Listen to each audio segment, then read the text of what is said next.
Good morning. On behalf of the Seattle Betsuin Buddhist Temple, welcome to today's Earth Day music service. Reverend Emeritus Don Castro will deliver the Dharma message. Thank you to Kemi Nakabayashi, the Betsuin's music director, who scripted and produced today's presentation. Earth Day is celebrated each April 22nd and recognizes the conservation efforts that we are all doing to save our planet. This year's theme is Invest in Our Planet. Please enjoy the music-inspired service.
Namo tassa bhagavato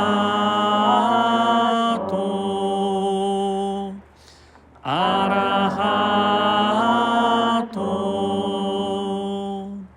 samma sambuddhassa.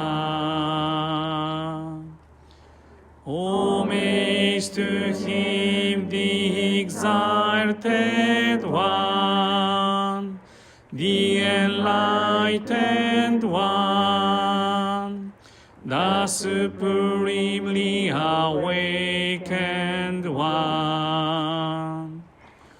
Buddhan saranam gacchami, Dhamman saranam gacchami,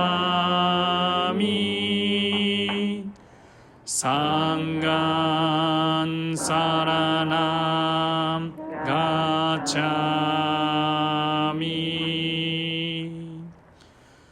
Namo Kie Betsuin. Namo Kie Ho. Namo Kie So. I go to the Buddha for guidance. I go to the Dharma for guidance. I go to the Sangha for guidance.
ナモアミダ仏、ナモアミダ仏、ナモアミダ仏、ナモアミダ仏、ナモアミダ仏、ナモアミダ仏、ナモアミダ仏、ナモアミダ仏、ナモアミダ仏、ナモアミダ仏。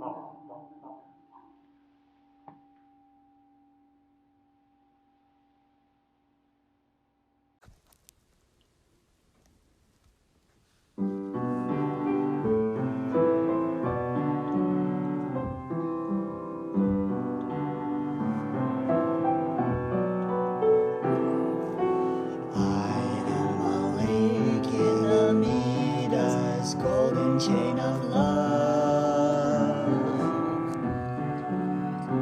that stretches around the world, yes, stretches around the world. I will keep my link bright and strong, be kind and gentle to all, and think pure thoughts, say pure words, do pure and beautiful deeds. May every link be bright and strong, and may we all attain perfect peace. Namo Amida Butsu. Namo Amida Butsu.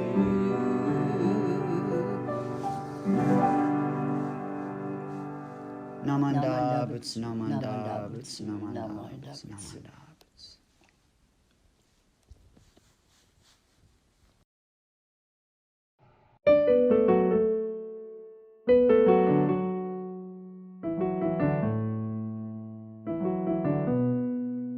Precious earth, keep it green, mindful care, think rebirth, water pure, soil rich, fresh clean air are needed so.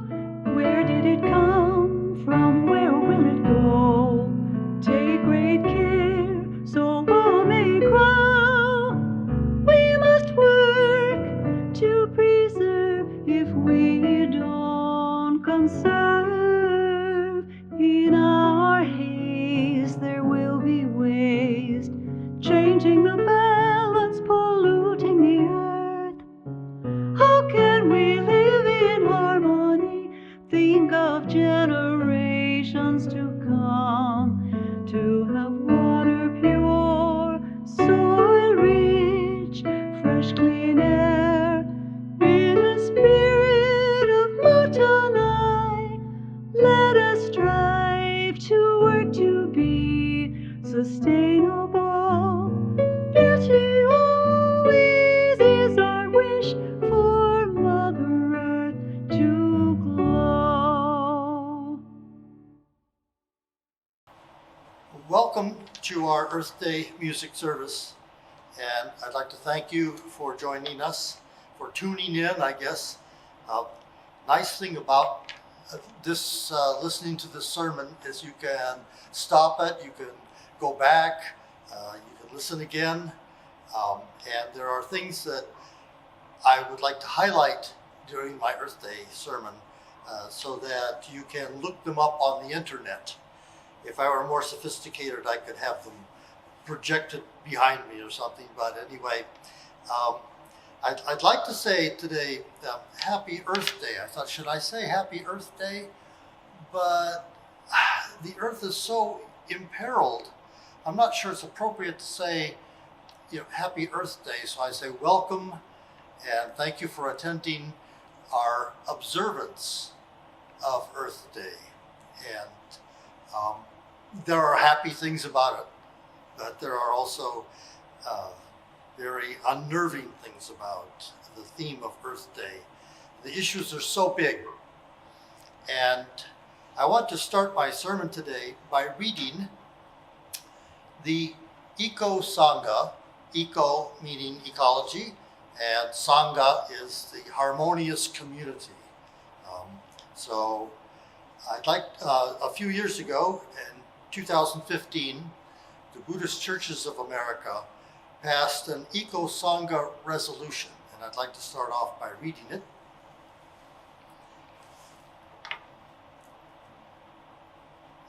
Whereas one of the major social issues of our time is a deep concern for the environment, and whereas with the core teachings of interdependence and compassion, our Buddhist religion is inherently ecological in vision and conservation-oriented in practice. And whereas our Buddhist Churches of America not only consume large amounts of resources in themselves, but also serve as a model for personal behavior in the homes of each of its members and society at large, therefore, be it resolved that each BCA temple be encouraged to adopt policies that promote an awareness of the profound implications of our behavior on future generations and to promote ecologically friendly behavior in the spirit of Mot Dai Nai.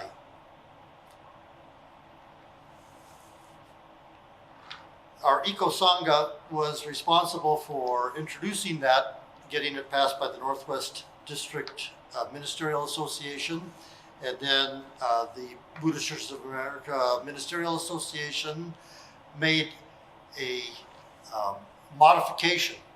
And they added the expression mottainai. And I went, oh, people aren't going to know what mottainai means. Let's make it more understandable. And then I thought, no, this is a teaching point. And it's good that we put in the Japanese expression of mottainai. And so I'm going to bring that back. There is actually a mottainai movement in Japan. And part of the mottainai movement is very explicitly, they say, we would like to make the expression mottainai a global expression in every language, kind of like, we have Japanese words incorporated into English, like kimono or kimono, as people will say, or karaoke and the karaoke, becomes in English. But mottainai is, I haven't heard it very often in English yet, but it would be great if the awareness of the meaning of mottainai and the sensitivity of mottainai, which is a very Jodo Shinshu expression, that it becomes incorporated into our English language.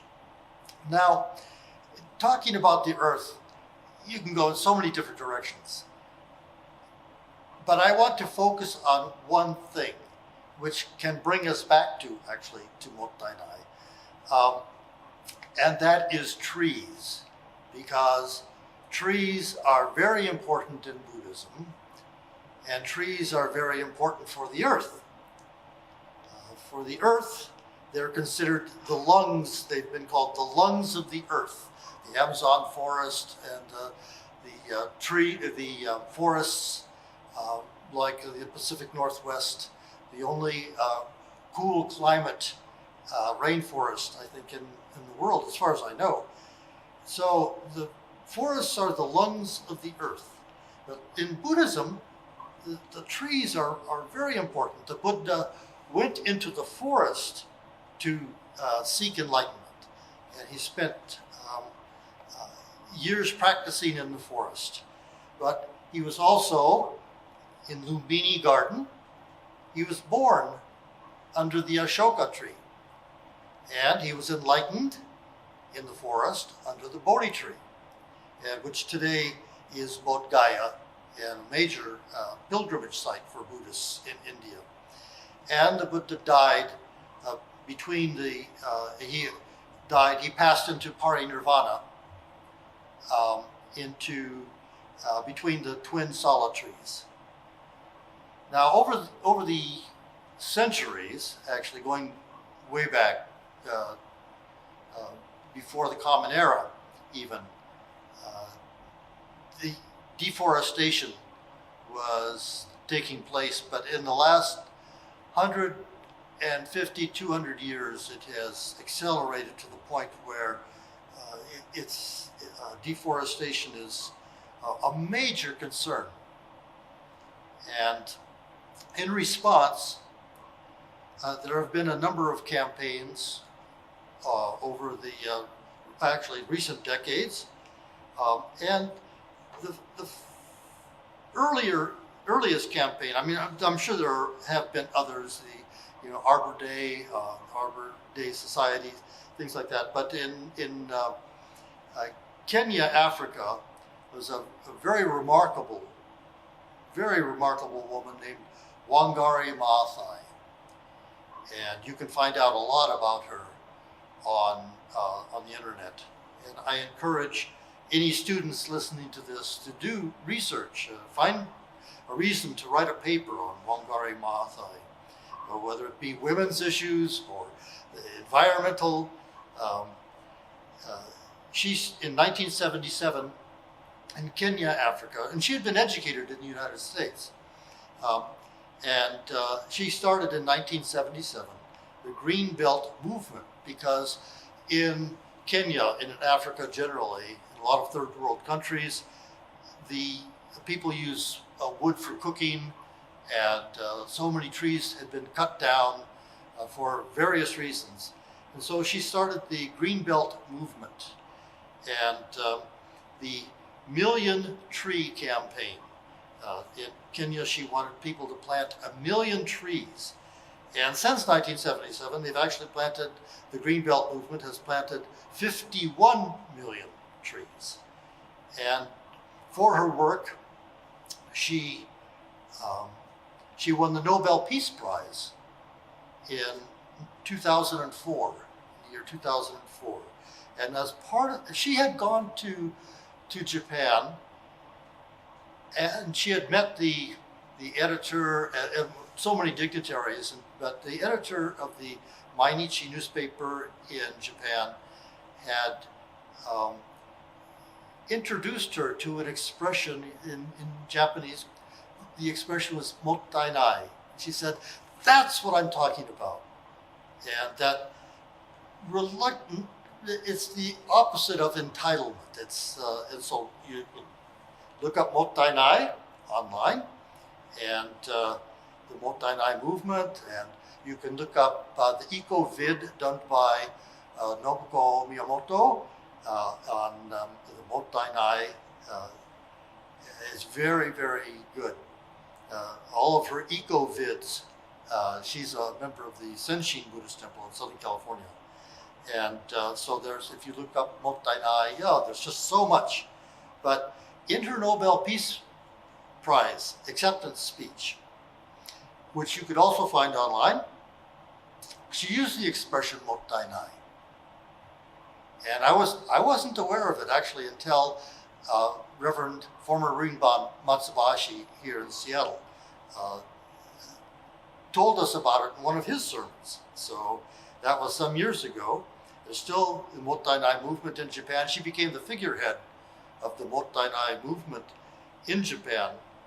And unfortunately, she passed away at a relatively young age, about a decade ago.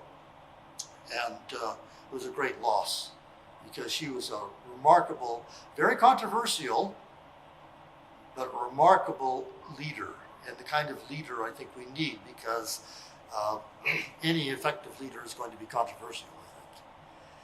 A few years after that, the United Nations program in 2007, they said, you know, we don't need 1 million trees added to this earth. We need 1 billion trees. And so they started the Billion Tree campaign in 2007. And to date, the United Nations Billion Tree campaign project has planted 12 billion trees.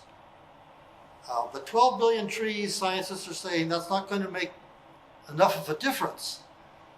And so the you can look this up online too.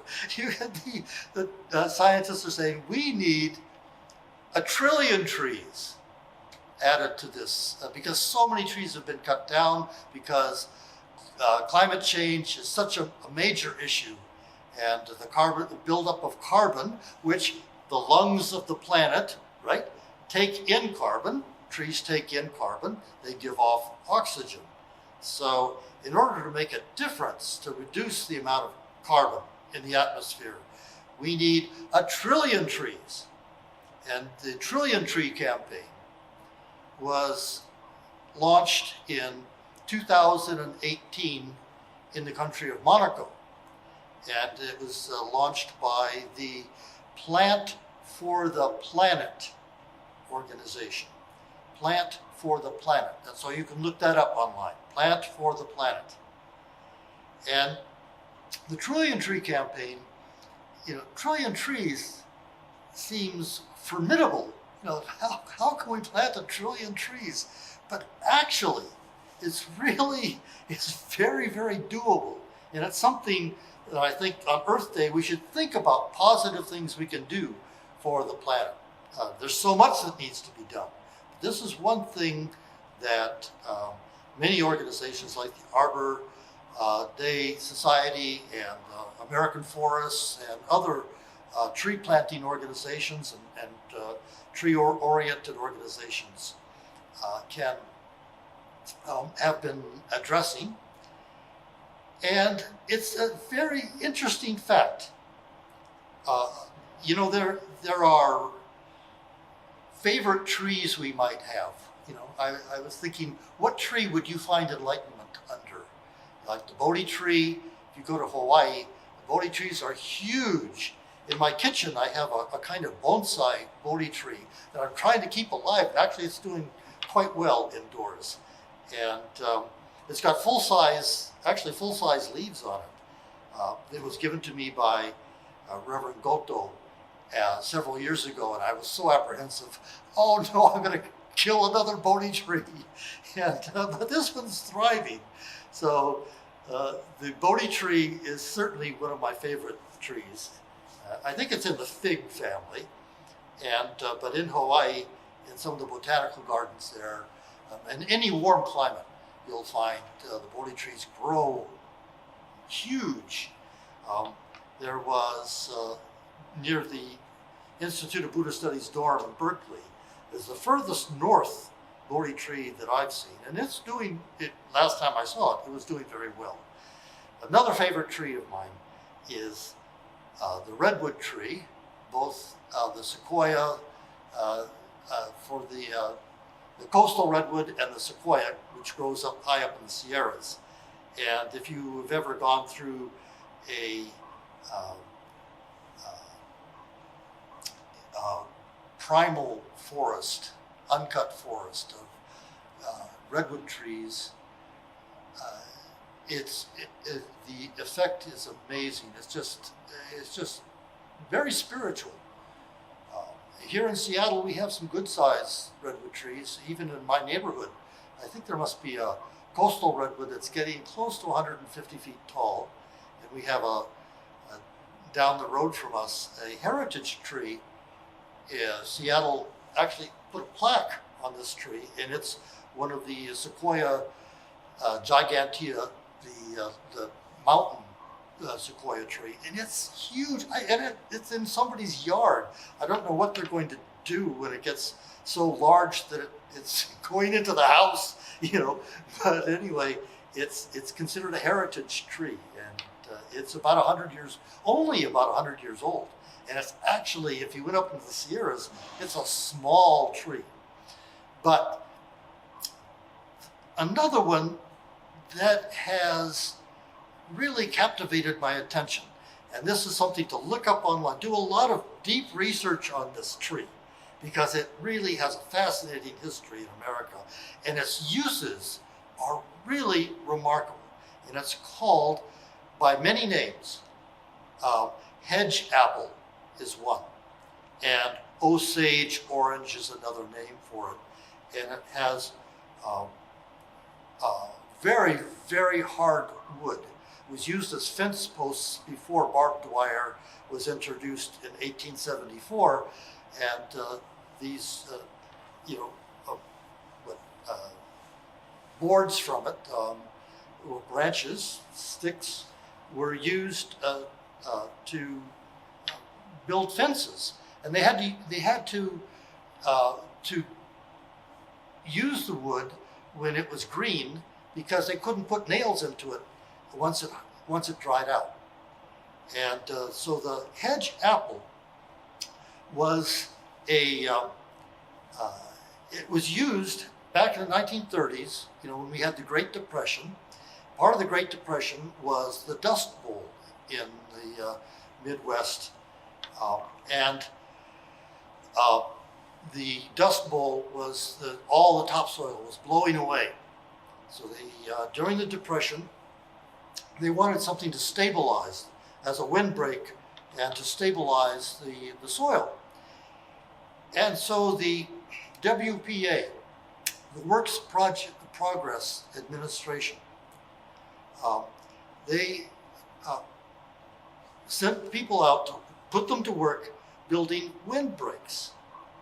And they built, 30-something thousand windbreaks, planted in these windbreaks. And the windbreaks went like 18,000 miles if you put all of them together. And in those windbreaks, in that relatively short period of time, they planted 220 million hedge apple trees. And these hedge apples are native actually to Oklahoma, Arkansas, Texas, but they've been planted in a much, much broader area. Even at Mount Vernon is the tallest hedge apple that has been found. That's 58 feet tall, Mount Vernon, where George Washington lived. And so it's an amazing, it's a fascinating thing. 1 trillion trees is not unreasonable. It's very, very doable. And the Trillion Tree Campaign is hoping to plant 1 trillion trees by, I think, 2030. But every one of these campaigns would agree on one thing, and that is, don't cut the trees down to start with. It takes years for a tree to grow in size. I'm nursing some cedar trees in my backyard. I've planted them. They're from my neighbor's seedlings, and he has big cedar trees. Mine are 3 years old. They're about 3 feet tall. I'm planted about 8 of them. I have a hillside that goes down from in my backyard. It's kind of unbuildable, but it's got a lot of ivy on it. It's got a lot of stinging nettle on it. But I'm hoping that these trees will take, and that I'll have large trees like my neighbor has, large cedar trees, as grew in our area at one time. So, you know, that's our challenge, I think, is on Earth Day, to think about, you know, forests like in the Pacific Northwest, British Columbia, Vancouver Island, which is threatened now with old growth forests being cut down for relatively insignificant reasons, you know, when we have alternatives. And certainly the Amazon, which is jeopardized, being cut down for grazing, for cattle, for grazing crops.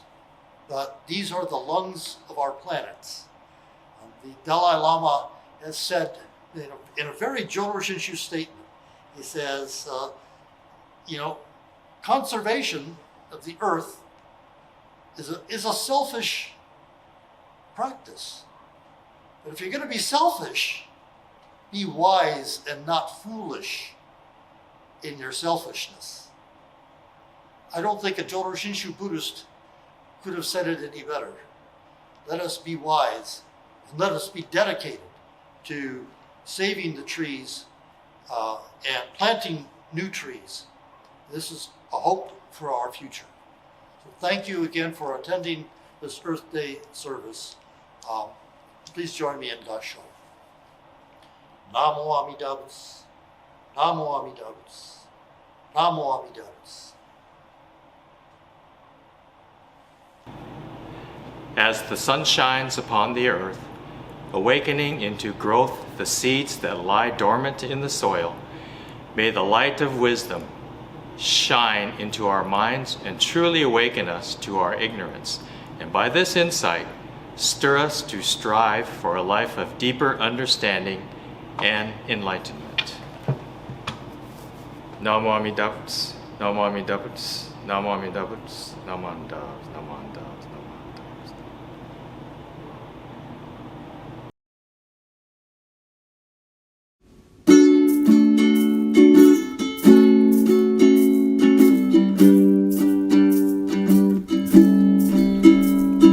Safely at home in Gasho, listen to Amida's teachings.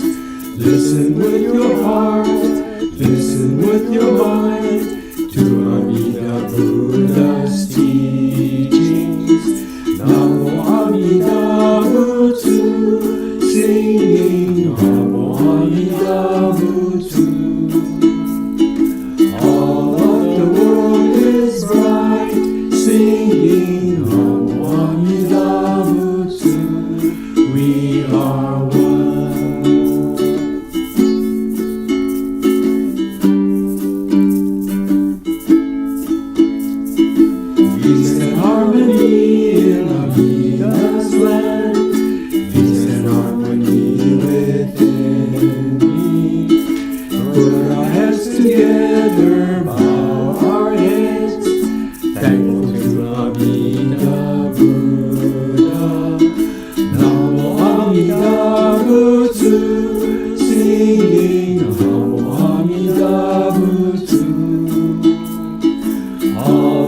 the world is bright, singing Namo Amida Butsu, we are one.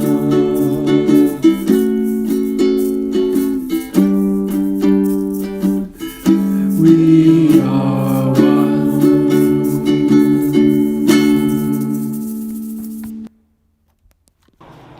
We concluded this year's Earth Day music service with the COVID-19 pandemic adapted lyrics by Donna Sasaki of her Gatha We Are One.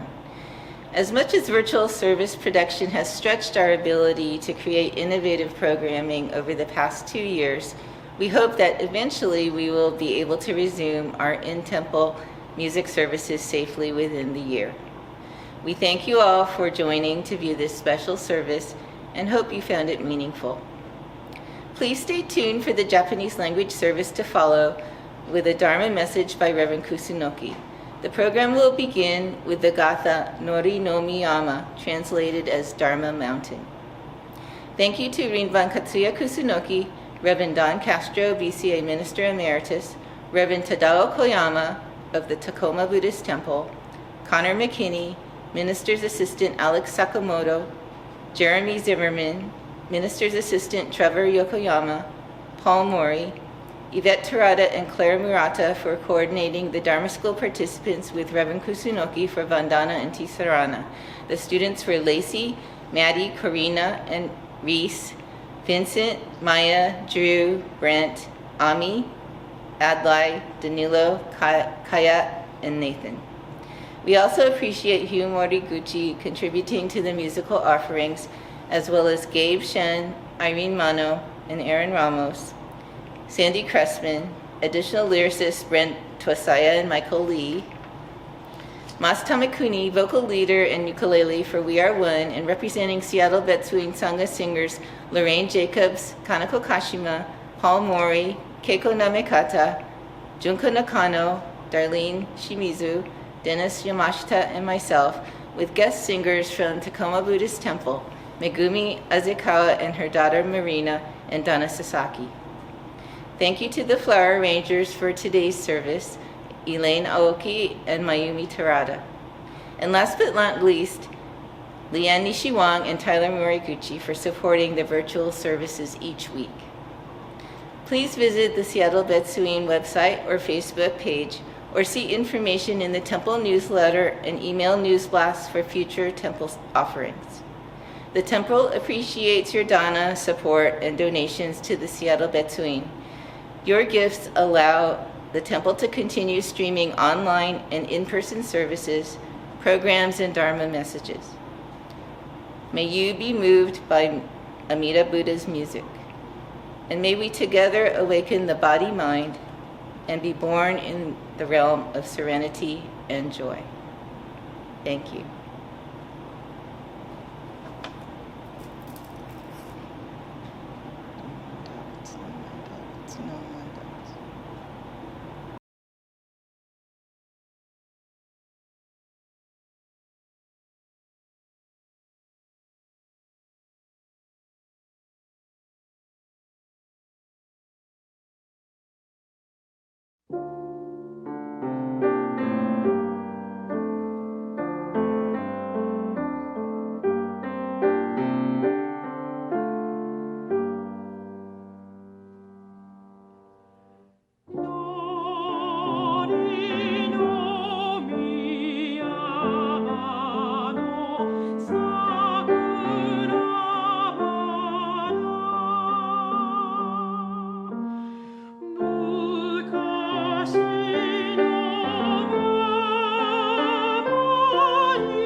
ナモアミダ仏、ナモアミダ仏、ナマンダブ、ナマンダブ、ナマンダブ。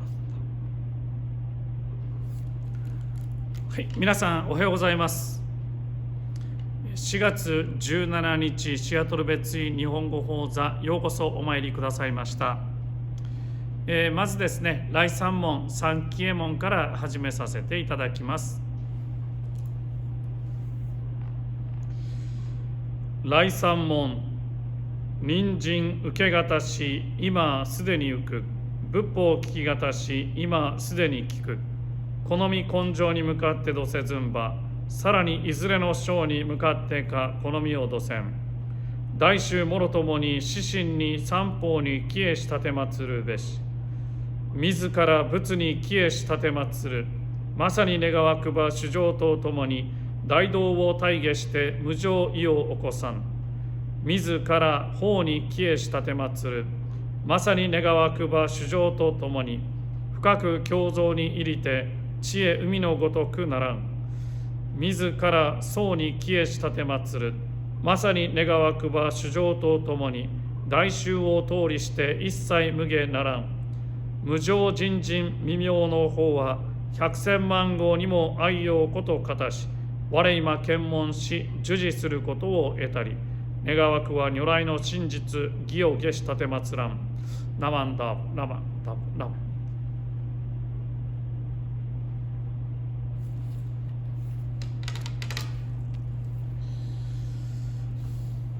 はい、改めましておはようございます。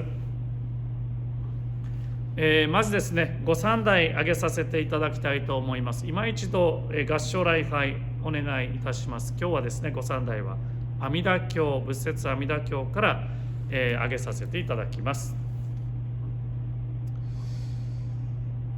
また次に舎利発よ、その国はいつも白光、孔雀、オウム、舎利、過量瓶河、愚明鳥などの色とりどりの美しい鳥がいる。このさまざまな鳥たちは昼夜6時のそれぞれに優雅な声で鳴き、その鳴き声はそのまま五根、五力、七菩提分、八正道分などの尊い教えを説き述べている。そこでその国の人々は皆この鳴き声を聞いて仏を念じ、法を念じ、僧を念じるのである。ナモアミダ仏、ナモアミダ仏、ナモアミダ仏、ナマンダブ、ナマンダブ、ナマンダブ、ナマン。はい、改めましておはようございます。もう4月になりましてですね、先々週は花祭りのですねお参りをさせていただきましたけれども、4月3日がオンラインのですね、シアトル別院ではオンラインの花祭り、4月10日がインパーソンのですねお寺での花祭りのイベントをさせていただきました。たくさんの方にね、久しぶりにたくさんの方に本堂にお参りいただいてですね、花祭りをお祝いすることが先週はできました。本当にありがとうございました。これからですね、毎週サンデー10時からですねお寺を開けて本堂に来ていただいてお参りすることもできるようになります。ライブストリーミングでのですね、オンラインでのお参りも続けてまいりますけれども、お寺でのお参りもできるようになりますので、もしよろしければですね、お寺にもお参りいただければなと思います。今日はですね、シアトル別院では4月第3週、大体第3週ですね、第3週が第4週ぐらいにはいつもシアトル別院のアースデイ、地球の日のお参りをするんですね。この日はアースデイといって地球環境を考える日、地球環境を考える日としてですね、いろんな国でこういうアースデイっていう地球のことについて考えよう、環境について考えようといういろんな催しが行われております。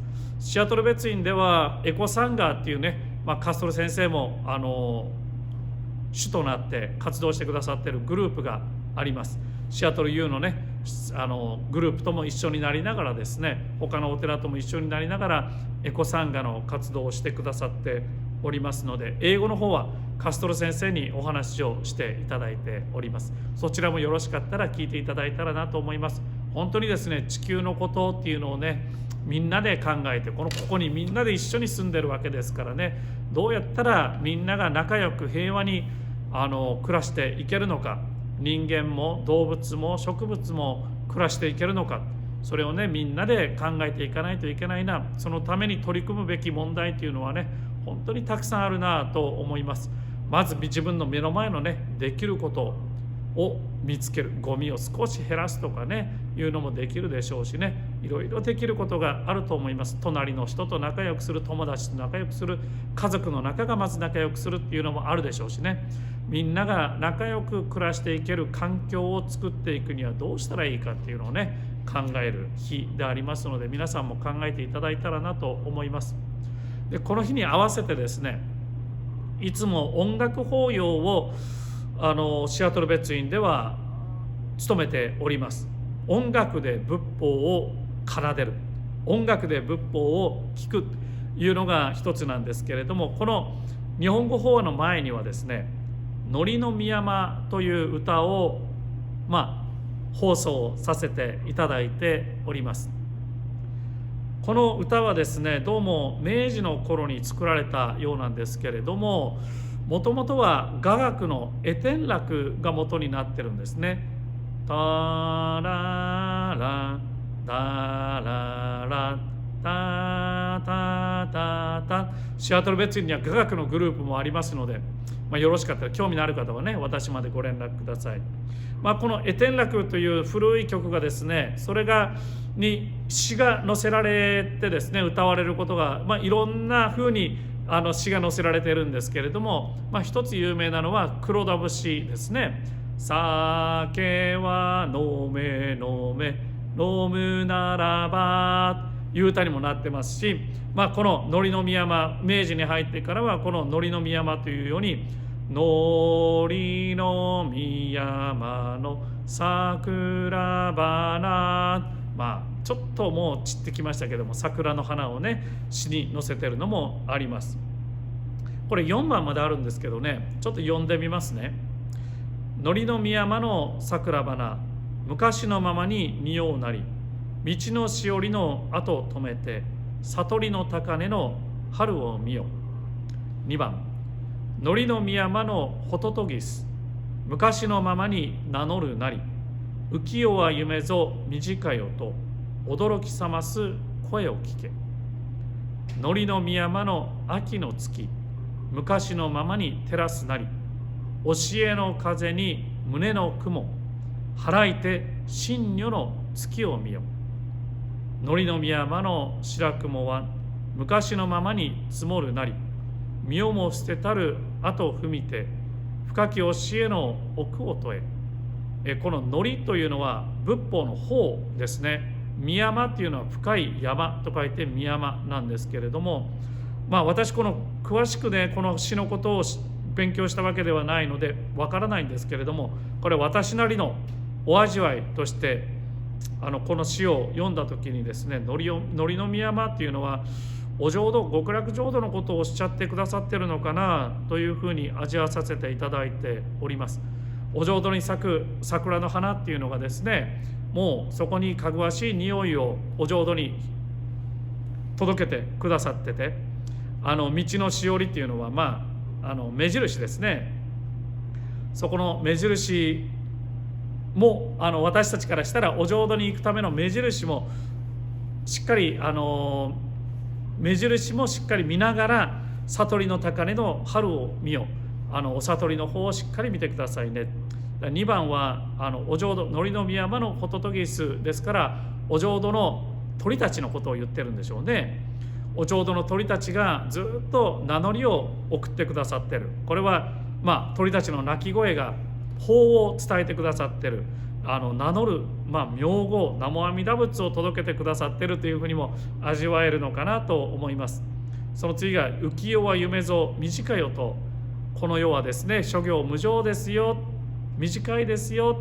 そこをしっかり聞いてですね、目を覚ましてくださいよ、そういう声を聞いてくださいよというふうに、何かこう、3番だったらこの教えの風に胸の雲っていうのが、私たちのね、心の中の三毒の煩悩、それを払って真如の月、悟りの月を見てくださいよとかね、最後も白雲、白い雪か、最後はのりの宮山の白雪は昔のままに積もるなり、身をも捨てたる後踏みて深き教えの奥を問え、白い雪を踏み越えていってですね、しっかり教えを聞いてくださいね。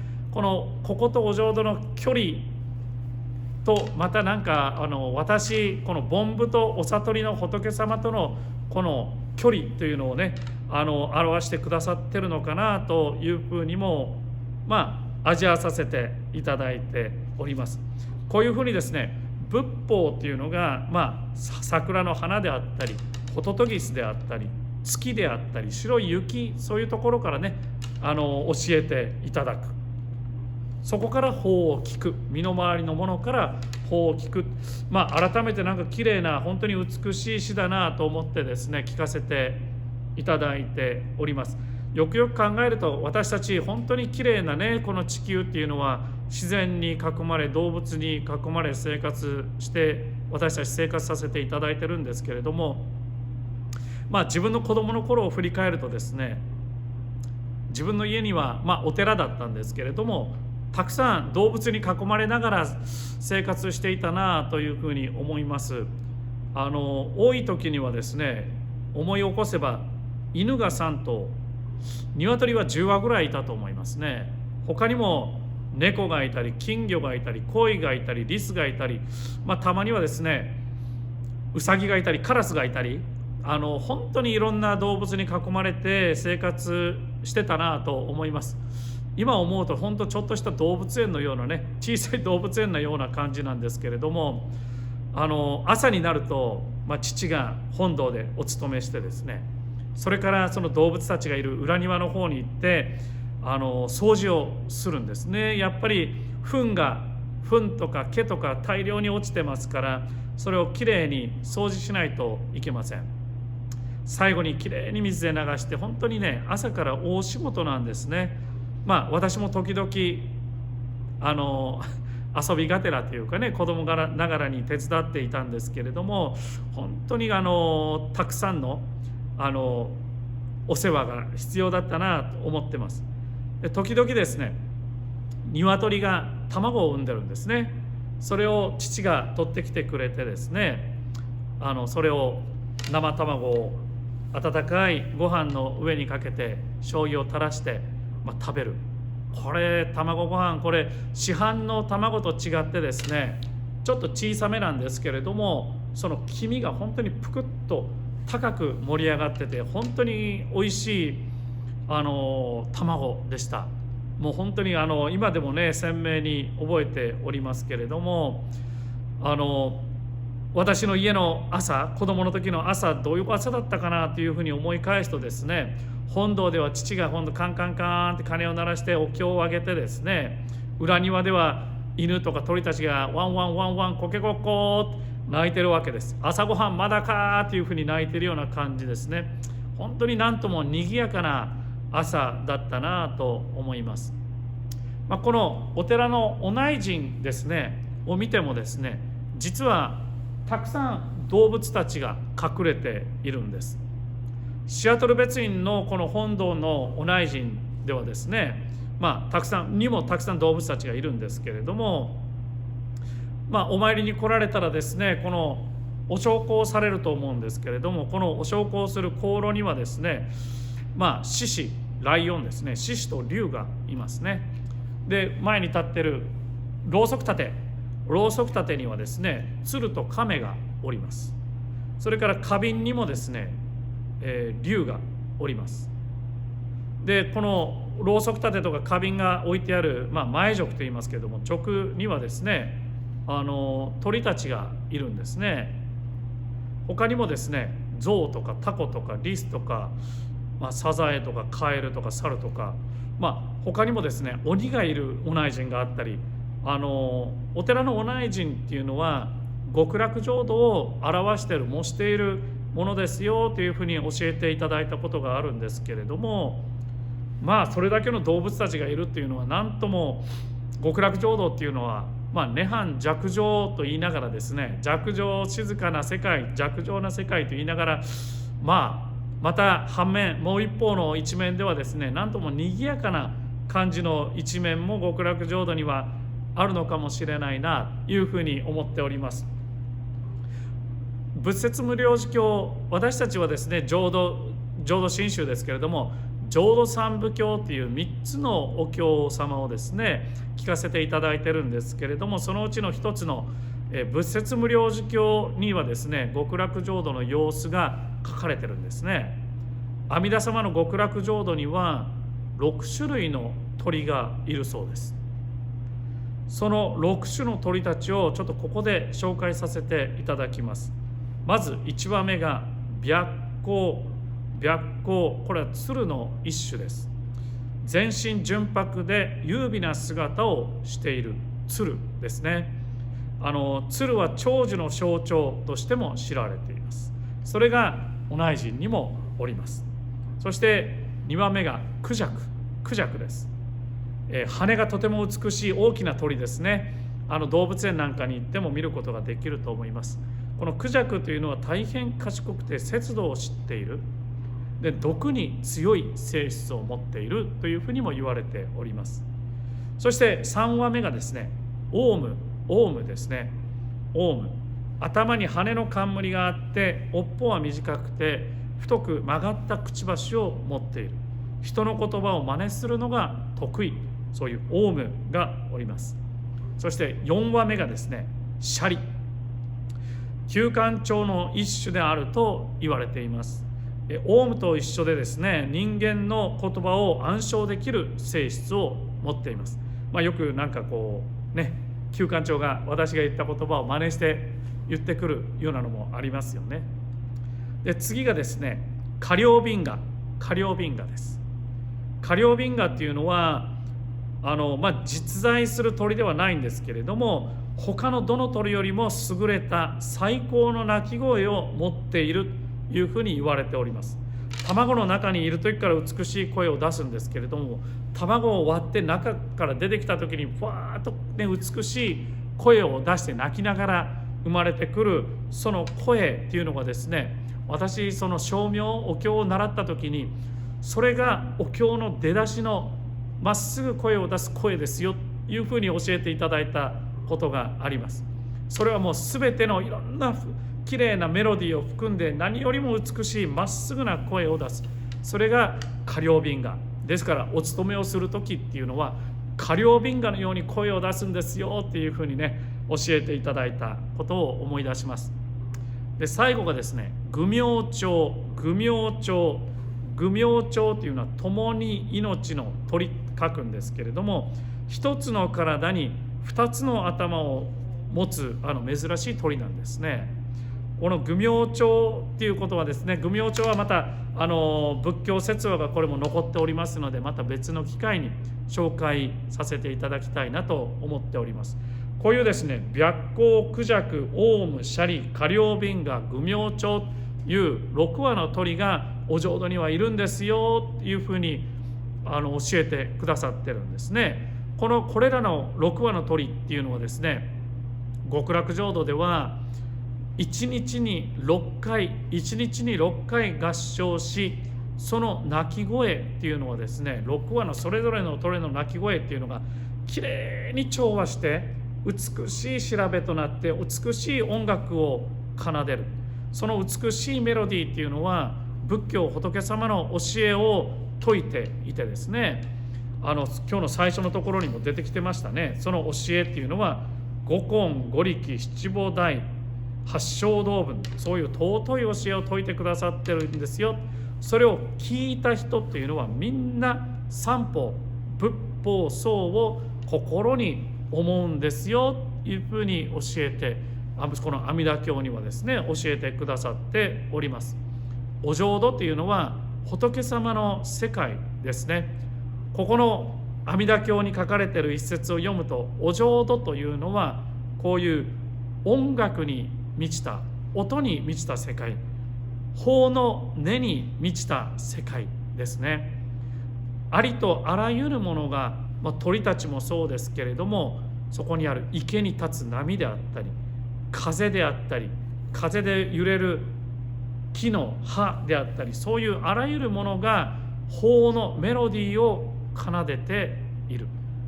お浄土に生まれたものっていうのは、そういうお浄土にある木々であったり鳥たちが奏でる法の音を常に聞かさせていただくことができる。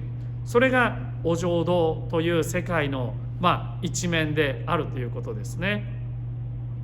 私たちのこの世界はどうか、お浄土っていうのが法の音に満ちた、法の音に満ちた世界であったら、この世界はどうかって考えたときにですね、人間のエゴに満ちた世界というふうにも言えるのかなというふうに思います。自分勝手なことも多いですね。争い事も多いですね。私たちが作り出す音っていうのはブーブーブーブーとなんかわがままな音っていうかね、文句っていうのが多いような気がします。どうです？皆さんも振り返ってみられて、どういう音が聞こえてきますかね。そういう音ももちろんたくさん聞こえてくるんですけれどもね、やっぱり本当に耳をしっかり澄ませて聞くと、優しい声であったりとかですね、綺麗な音色っていうのも聞こえてくることはしっかりありますよね。そういう優しい声とか綺麗な音色っていうのをね、しっかり聞ける耳を私たちはやっぱり保つことが大切のように思います。そういう音や声をしっかり聞くことができればですね、今度は私も優しい声とか綺麗な音を奏でることができるようになってくるんではないでしょうか。仏様の世界っていうのはですね、法の音、美しい調べ、綺麗な音がね、メロディーが奏でられている世界というふうに、それが21日24時間もうずっと奏でられている、ずっと奏でられ、常に奏でられている世界というのが仏様の世界ですけれども、そういう仏様の世界とまではならないまでもですね、そういう仏様の世界を目標としながら、見習いながら、ブーブーブーブーというね、エゴ混じりの声とかね、人を傷つける争いの音ではなくて、人をいたわる優しい声とか、心を休まるきれいな音というのが、この世界に、世界中に広まっていくように、一人一人が努めていくことが大切のように思います。それをするにはですね、やっぱりその見習うべきお浄土から学ばさせていただく。お浄土とはどういう姿なのかなっていうのをですね、表面的なところだけではなくて、しっかり聞きながら、そこを目指しながら生かさせていただきたいものですね。今日はですね、お浄土の6羽の鳥のことを紹介させていただきましたけれども、そういうきれいな声を奏でるお浄土の鳥たちを見習いながらですね、生かさせていただきたいなというふうに思います。最後にですね、ご文章を拝読して今日のご法は終わりにさせていただきたいと思います。寛容は拝読のご文章に変えさせていただきます。